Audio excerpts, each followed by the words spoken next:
Then the word of the Lord, verse 4, came unto me and said, Before I formed thee in the belly, I knew thee. That blows my mind.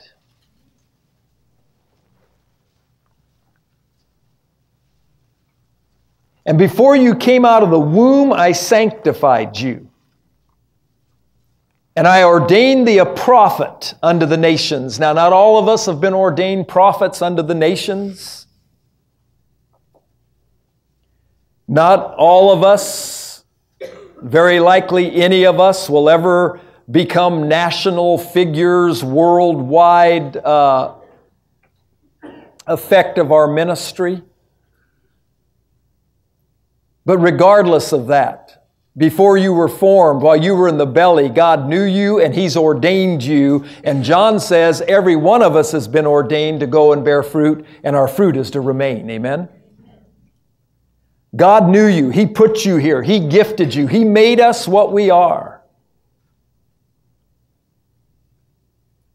I was reading a little segment, a couple of paragraphs about a secular individual, an athlete, and he was being interviewed, and I thought it was strange that in the interview they'd asked him about his childhood, and they said, I understand that as a child you got in trouble and you bought some ammunition for somebody and it was used in a gun that murdered somebody. How does that make you feel? I love it when they always, how does that make you feel? You know, oh, great, man, I love that, you know. But the thing that this, and he's a young man, he's just in his mid-20s. He said, as a teenager when that happened, he said, I determined that my life wouldn't go down that road.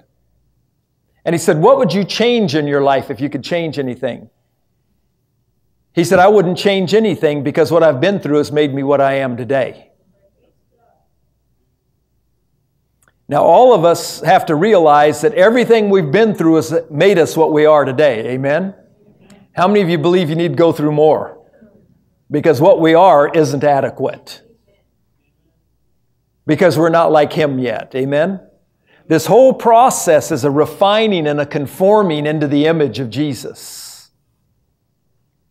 But I thought that was interesting from a secular perspective. He said, now, if I could be what I am today and people who got hurt in the process didn't have to get hurt, then that would be preferable.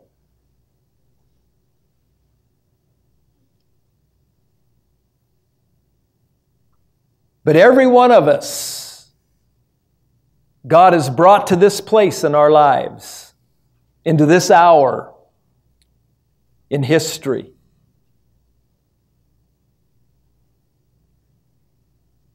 And we need to understand that God is going to manifest His kingdom in this last hour through people like you and I. Not superstars, not celebrities, not multi-talented individuals, but faithful individuals who will say, Lord, if you can use this, send me. Amen?